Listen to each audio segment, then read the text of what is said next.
नमस्कार दोस्तों। तो हम लोग देख रहे थे बिहार दरोगा का इम्पोर्टेंट पीवाईक्यू और पिछले वीडियो में हम लोगों ने देखा था टोटल 40 जो कि इन्फोर्समेंट सब इंस्पेक्टर का जो एग्ज़ाम हुआ था 2012 में उसका हम लोगों ने देखा था।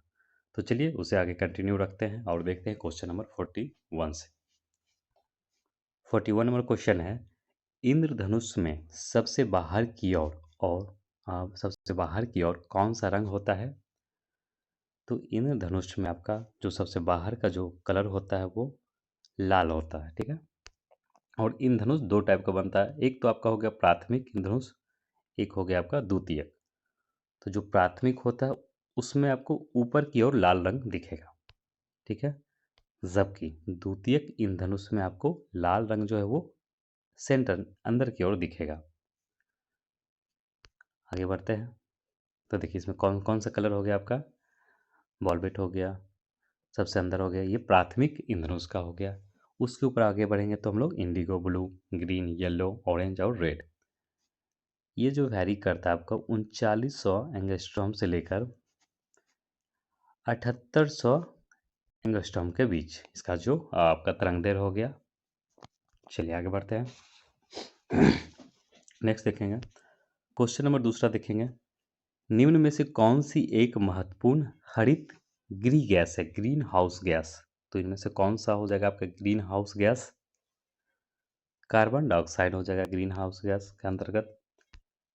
इसमें और भी गैस होते हैं जैसे कि आपका हो गया जलवाष्प हो गया, मीथेन हो गया, CFC क्लोरोफ्लोरोकार्बन और साथ ही साथ ओजोन, ये सब महत्वपूर्ण ग्रीन आपका जो है ग्रीन हाउस गैस का एक इम्पॉर्टेंट कंपोनेंट्स है। एक अशुभ शक्ति में कितने वाट होते हैं? तो एक अशुभ शक्ति में 446 वाट होते हैं। तो पावर क्या होता है आपका शक्ति, कार्य करने की जो दर होती है W/T, work upon time. Fahrenheit तापमापी ऊपरी तथा फ़ारेनहाइट तापमापी में ऊपरी तथा निचले बिंदु के मध्य कितना अंतराल होता है? तो आपको टेम्परेचर पूछ लिया, इसमें आपका एक मिनट रेंज, हाँ रेंज पूछ लिया, अंतर पूछ लिया। तो सबसे जो आपका लोएस्ट होता है आपका फ़ारेनहाइट में वो 32 होता है, 32 डिग्री फ़ारेनहाइट, और आपका हो गया 212 फ़ारेनहाइट। इसके बीच कितना अंतर होता है? एक मिनट, 180, हाँ, ये बराबर भागों में डिवाइड होते हैं, तो इसमें जो अंतर आपका आता है 180 का ही रहता है।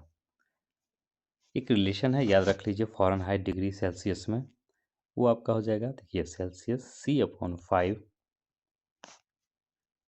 F-32/9 इक्वल टू केल्विन में आ जाएगा आपका 273 माइनस 5, ठीक है। ये याद रख लीजिए फॉर्मूला, आपको कभी भी इसमें क्वेश्चन देखने को मिल सकता है, फ़ारेनहाइट को केल्विन में, केल्विन को सेल्सियस में बदलने को लेकर। चलिए आगे बढ़ेंगे, नेक्स्ट देखेंगे क्वेश्चन नंबर 45, प्रासरब ध्वनि की आवृत्ति। तो प्रासरब अल्ट्रासोनिक, अल्ट्रासोनिक जो ध्वनि है उसकी फ्रीक्वेंसी कितनी होती है? तो अल्ट्रासोनिक फ्रीक्वेंसी जो होती है अल्ट्रासोनिक साउंड का जो आपका हो गया 20,000 Hz से ज़्यादा होता। देखिए 20 से लेकर 20,000 तक तो श्रव्य ध्वनि होते हैं जिसको सुना जाता है, और इससे कम वाला आपका हो गया अवश्रव इंफ्रासोनिक, और 20,000 Hz से ज़्यादा वाले आपका हो गया प्रासरव अल्ट्रासोनिक।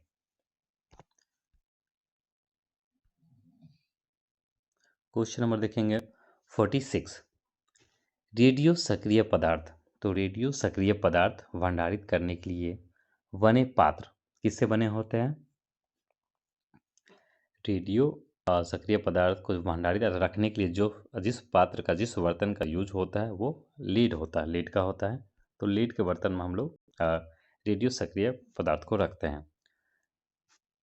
और रेडियो सक्रियता की खोज कौन किया था? तो फ्रेंच वैज्ञानिक हेनरी बेकुरल के द्वारा किया गया, साथ ही साथ P. क्यूरी तथा M. क्यूरी ने किया। और इसको क्या चीज़ में नापा जाता है? तो रेडियो सक्रियता की जो माप की जाती है GM काउंटर से की जाती है। क्वेश्चन नंबर 47, सिरके में होता है तो सिरके में कौन सा अम्ल मौजूद होता है? सिरके में जो मौजूद अम्ल होता है आपका एसिटिक अम्ल मौजूद होता है। ये क्वेश्चन अभी बीपीएससी में पूछा गया था, जो बीपीएससी 70 का हुआ, बीपीएससी पीटी उसका जो सेकेंड एग्जाम हुआ था उसमें ये पूछा गया है।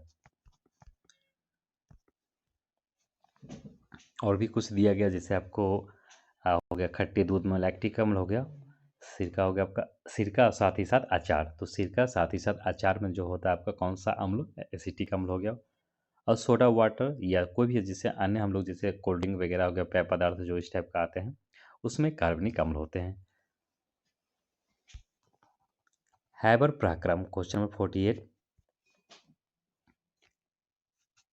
हैबर पराक्रम किसके औद्योगिक उत्पादन हेतु प्रयुक्त होता है? अर्थात हैबर पराक्रम से किस चीज़ का हम लोग निर्माण करते हैं औद्योगिक क्षेत्र में? अमोनिया। तो अमोनिया का जो निर्माण किया जाता है, उत्पादन किया जाता है, वो हैबर पराक्रम के द्वारा किया जाता है। इसके अंतर्गत देखिए, जो इसका आपका औसत जो होता है, औसत आयतानुसार इसका जो आपका हाइड्रोजन और नाइट्रोजन का जो अनुपात होता है वो 1:3 होता है। नाइट्रोजन और हाइड्रोजन का, नाइट्रोजन 1 आपका हाइड्रोजन हो गया 3। इसे 200 वायुमंडलीय दाब पर एक कक्षा में रखा जाता है। और जो उत्प्रेरक इसमें यूज किया जाता है वो कौन सा हो गया? लोहे का चूर्ण और मोल मोलिब्डेन मोलिब्डियम का यूज किया जाता है उत्प्रेरक के रूप में। और तापमान कितना रहता है? तो 450 डिग्री सेल्सियस तापमान पर। क्वेश्चन नंबर 49 देखेंगे, कौन सा अम्ल कांच को घोल सकता है? तो इनमें से कौन सा अम्ल है जो कांच को घोल सकता है? तो हाइड्रोफ्लोरिक अम्ल HF है, उसको कांच को घोल सकता है। हाइड्रोफ्लोरिक अम्ल को आमतौर पर मोनेल के तांबे से बने धातु के उपकरण में संभाला जाता है, रखा जाता है, और इसे हमेशा प्लास्टिक की बोतलों में रखा जाता है। गैसिया HF अत्यंत विषैला होता है। ब्रह्मांड में सर्वाधिक पाए जाने वाला तत्व कौन सा है? तो ब्रह्मांड में जो सबसे ज़्यादा इंपॉर्टेंट है, ध्यान दीजिए, यहाँ ब्रह्मांड में पूछा गया, ना कि पृथ्वी चाहे वायुमंडल में। तो ब्रह्मांड में जो सबसे अधिक जो पाया जाता है वो तत्व आपका हाइड्रोजन हो गया। और वहीं आपसे पूछ लिया जाएगा पृथ्वी पे, तो पृथ्वी पे सबसे अधिक मात्रा में जो पाए जाने वाला जो तत्व है वो ऑक्सीजन है, जबकि वायुमंडल में पाए जाने वाला जो तत्व है सबसे अधिक वो नाइट्रोजन है। क्वेश्चन नंबर 51 देखेंगे, वह पदार्थ जो ठोस के रूप में द्रव अवस्था से कम घनत्व वाला होता है, अर्थात जो कि ठोस अवस्था में जिसका घनत्व उसके द्रव अवस्था से कम होता है, वो कौन सा है आपका तत्व? इसमें जो दिया गया है वो पदार्थ आपका हो गया जल हो गया। पाइकोलॉजी किसका अध्ययन, पाइकोलॉजी में हम लोग किसका अध्ययन करते हैं? तो पाइकोलॉजी में शैवाल का अध्ययन किया जाता है। पाइकोलॉजी में देखिए शैवाल का अध्ययन पाइकोलॉजी के अंतर्गत करते हैं हम लोग। और कवक का जो अध्ययन होता है वो माइकोलॉजी। मृदा का जो अध्ययन हम लोग करते हैं, जो ब्रांच हो गया आपका पैडोलॉजी। फलों का अध्ययन फॉर्मोलॉजी, तथा पुष्पों का अध्ययन, फूलों का जिसमें हम लोग अध्ययन करते हैं, एंथोलॉजी कहते हैं।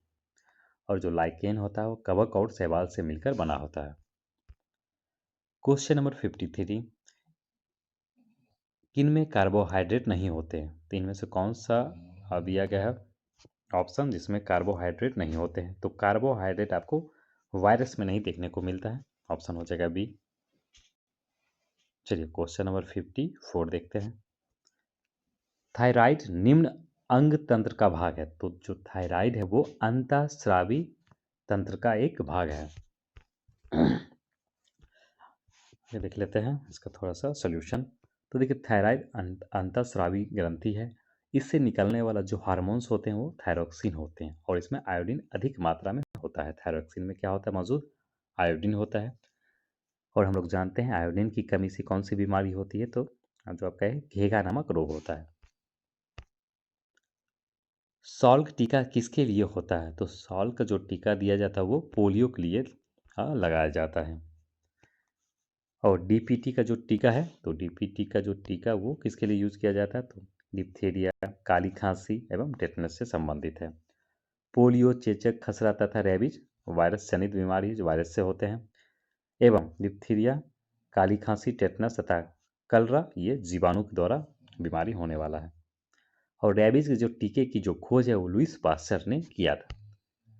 ठीक है, तो आज का जो क्वेश्चन था इंपॉर्टेंस उसे हम लोगों ने देखा। फिर हम लोग मिलते हैं अगले वीडियो में। तब तक के लिए आप सभी का धन्यवाद। अगर आप लोग इस चैनल पर नए हैं तो जरूर चैनल को सब्सक्राइब कर लें, वीडियो को लाइक करें। मिलते हैं अगले वीडियो में। धन्यवाद।